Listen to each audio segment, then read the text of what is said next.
اذا اليوم غادي نشوفوا التصحيح ديال واحد التمرين مستخلص من احد الامتحانات الوطنيه السابقه. دونك باش ما يكونش الفيديو طويل غادي ندير فيه فقط الحل ديال التمرين. بالنسبه للمعطيات غادي تلقاوهم في لي كومونتير على شكل اون فوتو في لي كومونتير. دونك يمكن لكم تقراو المعطيات مزيان، تحاولوا تنجزوا التمرين عاد تشوفوا الحل اللي كاين في الفيديو.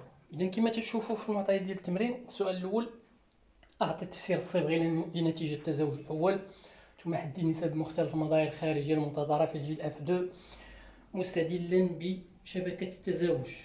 اذا هنا تندرسوا جوج ديال الموريتات ديال نعطي بعض المعطيات في ورقه الوثائق ديالي. موريته مسؤوله على لون الزغاب، وموريته مسؤوله على طول الزغب. المعطيات كذلك فتيقول لنا ان الموريتتان مستقلتان. دونك عندي ديجا في معطيات. اذا تم التزاوج بين سلالتين نقيتين، وحده تمتاز بزغاب بني قصير، السلالة الثانية زغب اسود طويل. هادشي هذا النتائج ديال التزاوج فتتعطيني واحد الجيل اف 1 متجانس جميع الافراد ديالو، يعني بنسبة 100% عندهم زغب اسود قصير. دونك هادشي هذا غادي يساعدني باش نحدد الحليل السائد والمتنحي بالنسبة للموريتتين المدروستين. اذا هنا عندي بني اسود تعطيني اسود، وبالتالي فالحليل السائد هو المسؤول على الزغب الاسود، وبالتالي يمكن ليا نرمز ليه بغرانتين، بينما البني فغادي نرمزو ليه ببوتيتان. بطبيعة الحال هاد الحروف فهي موجودة في المعطيات ديال التمرين.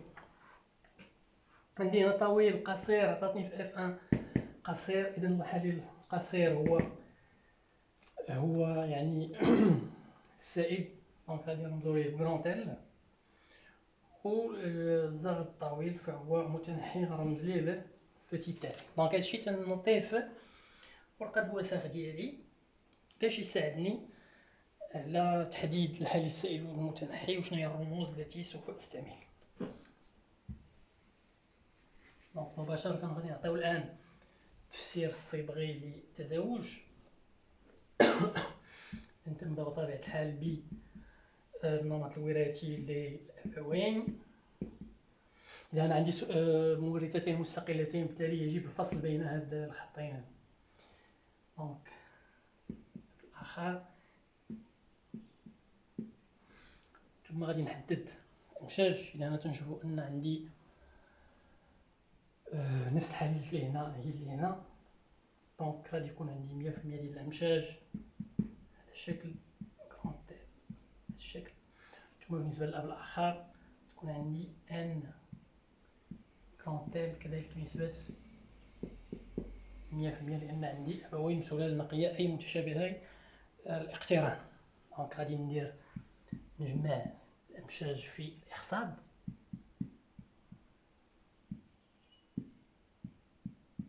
إذا هذا هو الجيل اف 1 يكون عنده هذا المظهر خارجي. دونك عندي هنا 100% ديال اف 1 عنده مظهر خارجي غران ان غران ال. دونك هادشي بالنسبة للتزاوج الأول. الآن غادي ننتقلوا إلى التفسير الصبغي للتزاوج الثاني. دونك غادي نمسح هادشي هذا. التزاوج الثاني فهو تم بين فردين اف 1، يعني عندي التزاوج بين اف 1 و اف 1. اف 1 اللي لقيت بطبيعة الحال في التزاوج الأول. إذا بطبيعة الحال فهما يكونوا مختلفي الاقتران بهذا النمط الوراثي اللي لقيت في الجيل اف 1 اللي حصلت عليه في الجيل الأول. دونك هنا مطلوب مني أنني نحدد النسبة المئوية للأمشاج. إذا هنا غادي نلاحظوا أن كل أب من هاد الأبوين سوف ينتج 4 أنواع من الأمشاج. المشيج الأول، المشيج الثاني، المشيج الثالث، وأخيرا المشيج الرابع. بالنسبة للنسب المئوية للأمشاج فهي متساوية، يعني غادي نلقاها ب25% لكل نمط من الأمشاج، أن الافتراق المستقل للحليلات فهو يحدث بنفس النسب المئوية. نفس الشيء بالنسبة للأمر الآخر، سوف ينتج هاد الأربعة الأنواع ديال الأمشاج وبنفس النسب. دونك نورمالمون هادشي هذا تعاود خصنا نكتبو هنايا. داكوغ. دونك من بعد يجب إنجاز شبكة التزاوج، يعني هاد الأمشاج هادي ديال هاد الأبوين غادي نحطهم في شبكة التزاوج.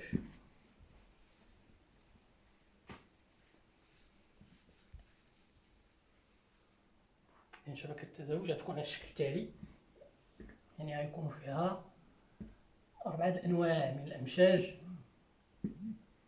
لكل أب من الأبوين.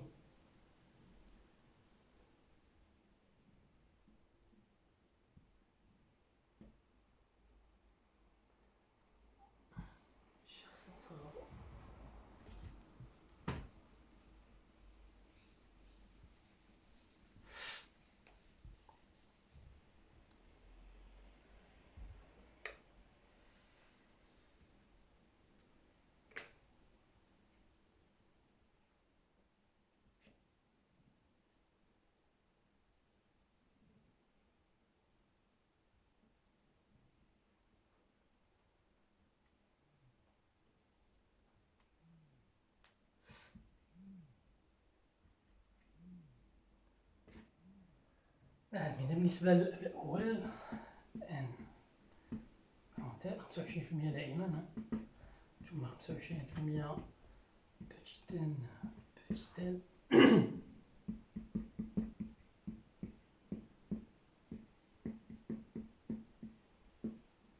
نفس الشيء هنا، نفس الأمشاج بنفس النسب.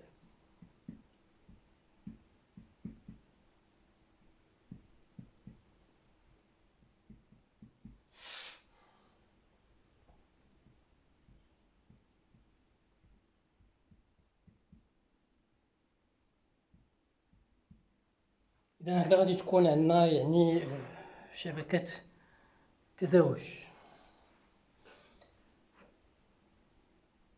وتنبدا تنحط يعني الأمشاج ديالي بشكل عادي.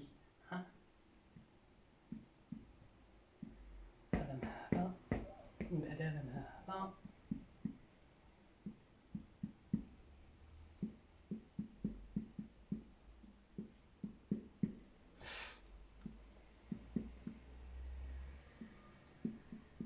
إلى آخره. بنفس الطريقة غادي نعمر الشبكة ديال التزاوج.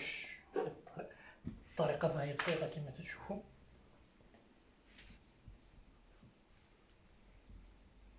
بالنسبة للنتائج اللي غادي نحصل عليها من بعد ما تنعمر الشبكة ديال التزاوج، فهي غادي تعطيني النسب اللي تنعرفو جميع ديال 9/16 كرونتيل 3/16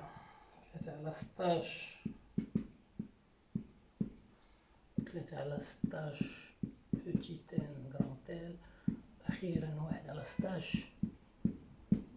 إلا عمرت الشبكة التزاوج ديالي بشكل صحيح فهادو هما يعني النسب اللي غادي نحصل عليها.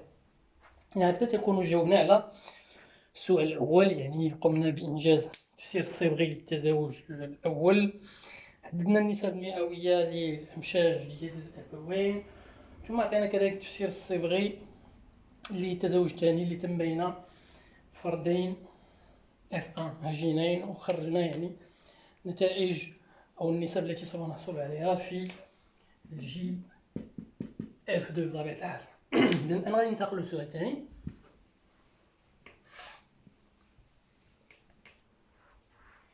السؤال الثاني كما تشوفوا تيقولنا بناء على معطيات النتائج بين معللا جوابك أن المربي لا يمكنه عزل السلالة المرغوبة. يعني شنو هي السلالة المرغوبة؟ يعني التي يرغب فيها هذا المربي هذا، هذا الشيء عندنا في المعطيات ديال التمرين، فهو يبحث عن سلالة نقية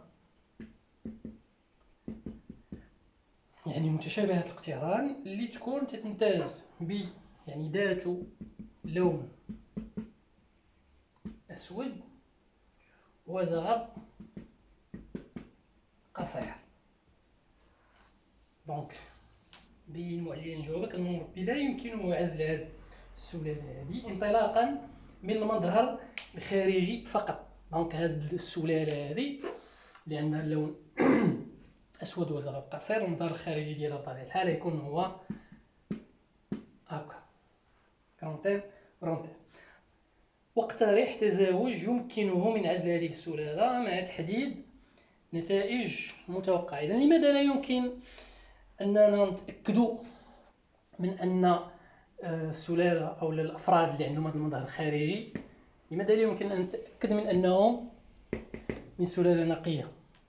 لماذا؟ لأن المظهر الخارجي كرونتيل له 4 أنماط وراثية مختلفة. يعني فاش يكون عندي واحد الفرد اللي عنده هذا المظهر الخارجي، فما يمكنش لي نتأكد من النمط الوراثي ديالو، لأن هذا النمط الوراثي يمكن يكون على هذا الشكل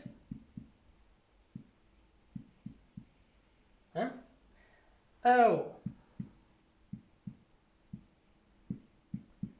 على هذا الشكل أو هكا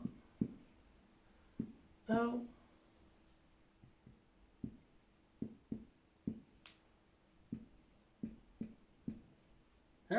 إذا ألاحظ أن الأفراد اللي عندهم هذا المظهر الخارجي فعنده كما تنشوفوا 1 2 3 4 ديال الأنماط الوراثية.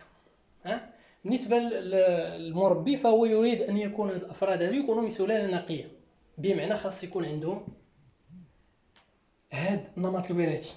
شنو هو التزاوج اللي يمكننا نقوم به باش نتأكدوا من أن الأفراد اللي عندهم هذا المظهر الخارجي فعندهم هذا النمط الوراثي؟ فهو بطبيعة الحال أننا نقوم بالتزاوج بين هاد الأفراد اللي عندهم المظهر الخارجي كرونتين وبرونتيل مع واحد الفرد يكون ثنائي تنحي. دونك هذا هو التزاوج الذي يجب أن نقوم به. شنو هي النتائج اللي غادي يعطينا؟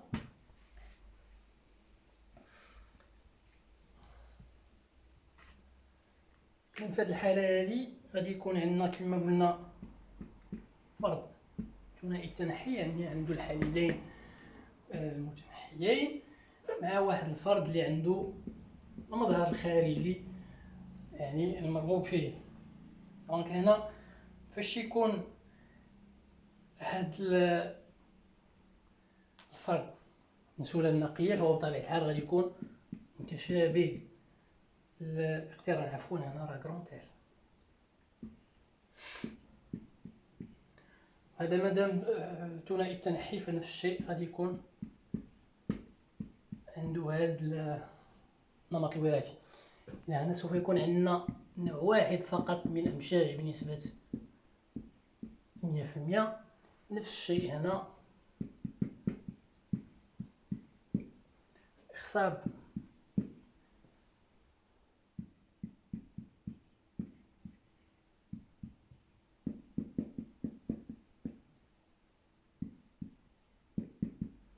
هذا هو التزاوج المطلوب.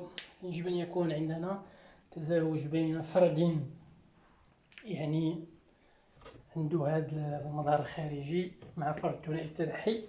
إلى عطانا هذه النتائج هذه فسوف نكون متأكدين أن الفرد اللي عنده هذا المظهر الخارجي فهو ماذا؟